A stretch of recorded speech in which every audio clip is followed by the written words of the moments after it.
Hello दोस्तों, मैं रिजवान स्वागत करता हूं आपका अपना यूट्यूब चैनल द ट्रिक 24 में, जहां मैं आपके लिए कराता हूं मैथ्स के बेहतरीन कंसेप्ट, जिसका अप्लाई कर आप किसी भी कॉम्पिटिटिव एग्जाम के मैथ्स के सवालों को इजीली हल कर सकते हो। आज ही सेशन में हम डिस्कस करने वाले हैं कंपाउंड इंटरेस्ट यानी चक्रवृद्धि ब्याज के बारे में। यह खुद में एक बड़ा चैप्टर है। इसके बहुत सारे टॉपिक्स हैं, बहुत सारे कंसेप्ट हैं जो आपको सीखने हैं। केवल एक ही लेक्चर में इन सारे टॉपिक्स और सारे कंसेप्ट को कवर कर पाना थोड़ा सा मुश्किल है। जितना मेरे लिए समझा पाना मुश्किल है, उतना ही आपके लिए समझ पाना भी मुश्किल है। इसलिए 5-6 लेक्चर्स का मैंने एक सीरीज़ तैयार किया है अलग अलग टॉपिक्स के लिए। आज इस सीरीज़ का फर्स्ट वीडियो आप देख रहे हैं, जिसमें हम लोग डिस्कस करेंगे प्रिंसिपल, कंपाउंड इंटरेस्ट और अमाउंट के बीच रिलेशन फाइंड करना, उसका वैल्यू फाइंड करना, वो भी बिना किसी फॉर्मूला के। तो चलिए शुरू करते हैं। कंपाउंड इंटरेस्ट फाइंड करने का सबसे बेहतर तरीका होता है सक्सेसिव मेथड, जो आज इस वीडियो में डिस्कस करने वाले हैं। आइए इस एग्जांपल से समझने की कोशिश करते हैं कि अगर प्रिंसिपल मूलधन सवाल में दिया हो 1000 रुपया, रेट ऑफ इंटरेस्ट हो 10% पर एनम, 10% वार्षिक ब्याज दर सवाल में दिया हो, टाइम ड्यूरेशन अगर 2 साल का हो, टाइम ड्यूरेशन अगर 2 साल का हो, तो हमसे पूछ लिया जाएगा कि अमाउंट का वैल्यू क्या होगा, या फिर पूछ लिया जाएगा कि कंपाउंड इंटरेस्ट का वैल्यू क्या होगा। तो ऐसे सवालों को करने के लिए सबसे पहले जो रेट ऑफ इंटरेस्ट है, इसका फ्रैक्शन बना लीजिए। 10% का फ्रैक्शन 1/10 होगा। इसका मतलब ये हुआ कि आज अगर किसी प्रिंसिपल का वैल्यू 10 यूनिट है, तो अगले साल 1 का इंक्रीज़ होकर के इसका वैल्यू हो जाना है 11। 10 से क्या हो जाएगा, 11 हो जाएगा अगर रेट ऑफ इंटरेस्ट 10% होगा। तो इसे एक कॉलम में सजा लीजिए कि आज अगर वैल्यू 10 है तो अगले साल ये 11 हो जाएगा। प्रोग्राम 2 साल चलना है, यानी अगले साल भी 10% का रेट ऑफ इंटरेस्ट होगा, यानी अगले साल भी 10 से वैल्यू हो जाएगा 11। इस तरह से 10 गुना करके 100 और 11 को जब गुना करेंगे तो 121 होगा। यानी ये जो है 100 यूनिट ये रिप्रेजेंट कर रहा है प्रिंसिपल को। ये किसे रिप्रेजेंट करेगा, प्रिंसिपल को रिप्रेजेंट करेगा। 121 121 इस तरफ जो आया ये रिप्रेजेंट करने वाला है अमाउंट को। ये किसे रिप्रेजेंट करेगा, अमाउंट को। और 100 और 121, 100 और 121 का जो डिफरेंस है 21, ये दोनों के बीच का डिफरेंस, अमाउंट और प्रिंसिपल का जो डिफरेंस होगा उसको बोलते हैं कंपाउंड इंटरेस्ट, CI। अमाउंट और प्रिंसिपल का जो डिफरेंस 21 यूनिट आया वो आया है CI। इस सवाल के लिए जो प्रिंसिपल 100 यूनिट है, प्रिंसिपल कितना है 100 यूनिट, तो 100 यूनिट रिप्रेजेंट कर रहा है 1000 को। किसको, 1000 को। 100 यूनिट इज इक्वल टू 1000। तो यहाँ से हम 1 यूनिट का अगर वैल्यू फाइंड करना चाहे तो 1 यूनिट जो होगा वो 10 रुपया को रिप्रेजेंट करेगा। हमसे पूछ लिया गया कि अमाउंट क्या है, अमाउंट 121 यूनिट है, तो 121 यूनिट का वैल्यू आ जाएगा 121 पर 1 0, यानी 1210। अगर हमसे पूछ लिया जाए कंपाउंड इंटरेस्ट क्या होगा, कंपाउंड इंटरेस्ट 21 यूनिट है, तो 21 यूनिट का वैल्यू कितना होगा, 1 यूनिट अगर 10 रुपया को रिप्रेजेंट कर रहा है तो 21 यूनिट 210 रुपया को रिप्रेजेंट करेगा। तो इस तरह से रेट ऑफ इंटरेस्ट का अप्लाई करके केवल रेट ऑफ इंटरेस्ट से ही वैल्यू फाइंड करा जा सकता है।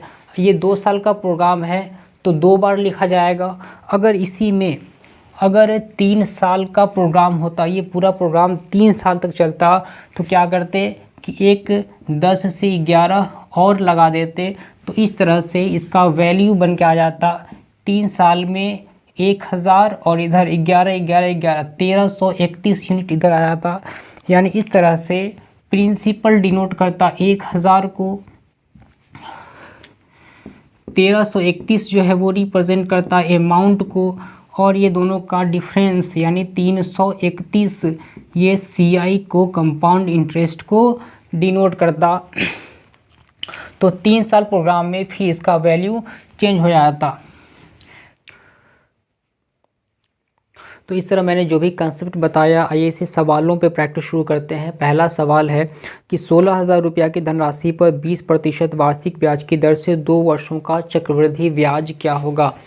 तो 20% रेट ऑफ इंटरेस्ट है, इसका फ्रैक्शन बनाइए 1/5, यानी आज किसी प्रिंसिपल का वैल्यू 5 यूनिट है तो अगले साल 6 यूनिट हो जाएगा। 1 का इंक्रीज़ होगा तो प्रोग्राम 2 साल चल रहा है तो इसे 2 बार लिखिए, 5 से 6 गुना कीजिए, 5 से 5 को गुना करेंगे 25, 6 को 6 से गुना करेंगे 36, ये दोनों का डिफरेंस अगर निकालेंगे तो 11 यूनिट।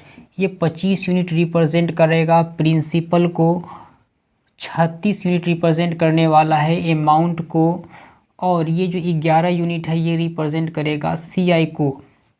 सवाल में क्या पूछा है कि CI क्या होगा। प्रिंसिपल 25 यूनिट रिप्रेजेंट कर रहा है 16,000 रुपया को। यहाँ से अगर 1 यूनिट का वैल्यू निकालना चाहे तो ये हो जाएगा 640 रुपया। हमसे पूछा 11 यूनिट का वैल्यू क्या है, कंपाउंड इंटरेस्ट पूछा, यानी 11 यूनिट का वैल्यू पूछ लिया तो 11 से गुना करेंगे 70 रुपया। इस सवाल का सही जवाब होगा option number B. Option number B इस सवाल का सही जवाब है 1740 रुपया। दूसरा सवाल देखते हैं कि कुछ धन 5% वार्षिक की दर से 3 वर्ष के लिए लगाया गया तथा ब्याज प्रति वर्ष संयोजित होता है। यदि कुल ब्याज 2522 रुपये अभिकलित हो तो मूलधन याद कीजिए। सबसे पहला काम करना है कि रेट ऑफ इंटरेस्ट का परसेंटेज लिखिए। 1/5% का मतलब 1/20 होगा, यानी कोई प्रिंसिपल अगर 20 है तो अगले साल वो इंक्रीज़ 1 का इंक्रीज़ होगा और 21 उसका वैल्यू हो जाएगा। प्रोग्राम 3 साल तक चलना है तो इसको 3 बार लिखिए, 20/21, फिर लिखिए 20/21, दोनों तरफ अलग अलग गुना कीजिए। 20 को गुना करेंगे तो ये आएगा 8,000, 21 को गुना करने पर 9261। अगर दोनों का डिफरेंस निकालना चाहे तो ये होगा 1261। 8,000 जो है वो प्रिंसिपल को डिनोट करेगा, 9261 अमाउंट को डिनोट करने वाला है, और 1261 जो है वो कंपाउंड इंटरेस्ट को डिनोट करेगा। सवाल में कंपाउंड इंटरेस्ट दिया है यानी 2522, 1261 यूनिट का वैल्यू दिया है 2522, यानी 1261 में दुगना है। कितना है? दुगना वैल्यू है। हमसे प्रिंसिपल पूछ लिया है तो प्रिंसिपल भी दुगना होगा, यानी 8,000 का 2 गुना 16,000 रुपया।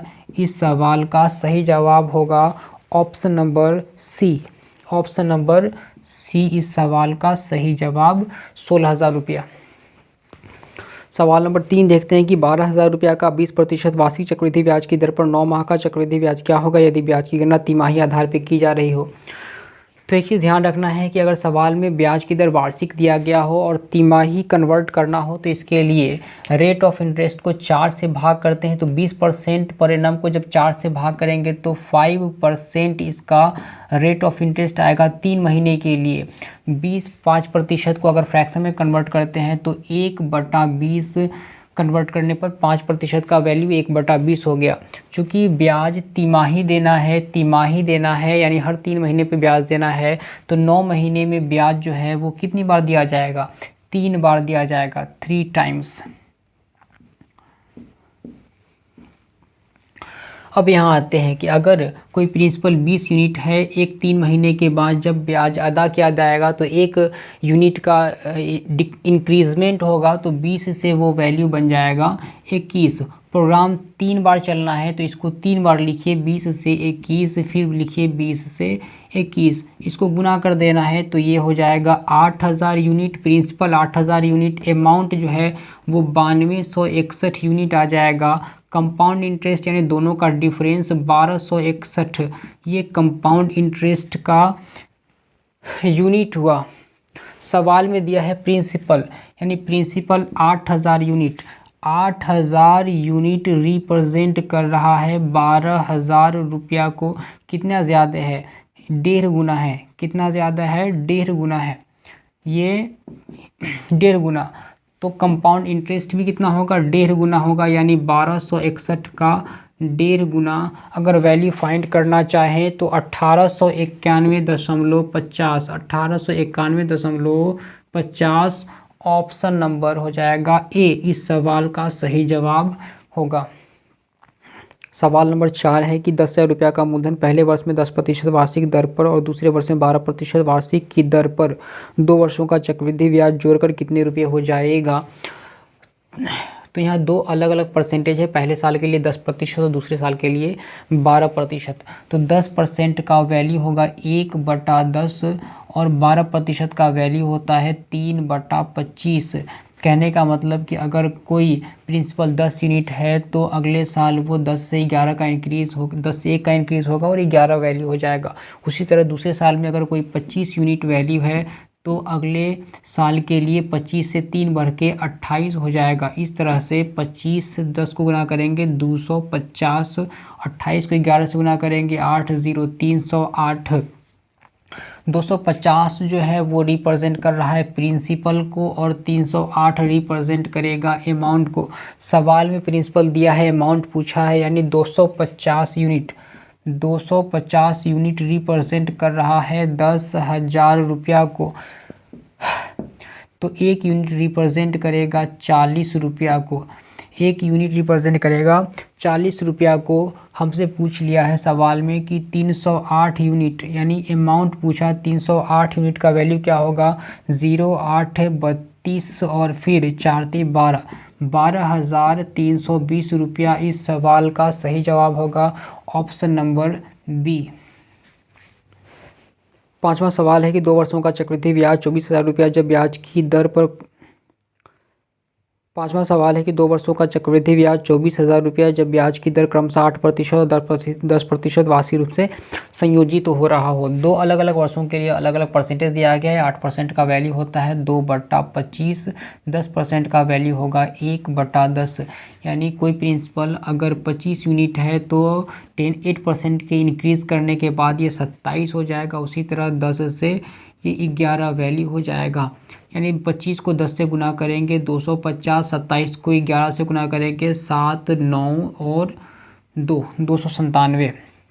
ये प्रिंसिपल है, ये अमाउंट है, ये दोनों का डिफरेंस 47 यूनिट, ये कंपाउंड इंटरेस्ट हो जाएगा। सवाल में प्रिंसिपल दिया है यानी 25 यूनिट, 250 यूनिट का वैल्यू सवाल में दिया हुआ है 24,000 रुपया। 24,000 रुपया सवाल में दिया है। यहाँ से अगर 1 यूनिट का वैल्यू फाइंड करना चाहे, 1 यूनिट का वैल्यू अगर फाइंड करना चाहे तो ये हो जाएगा 0 से 0 कैंसिल आउट, 25 से 4, 24 चौके 96, ये 96, 1 यूनिट का वैल्यू आ गया 96 रुपया। 47 यूनिट का वैल्यू पूछ लिया है, 47 यूनिट का वैल्यू पूछ लिया है तो 47 में 96 से गुना कर देंगे। तो इस तरह से हमारा option number B 4512, option number B 4512 रुपया इस सवाल का सही जवाब होगा।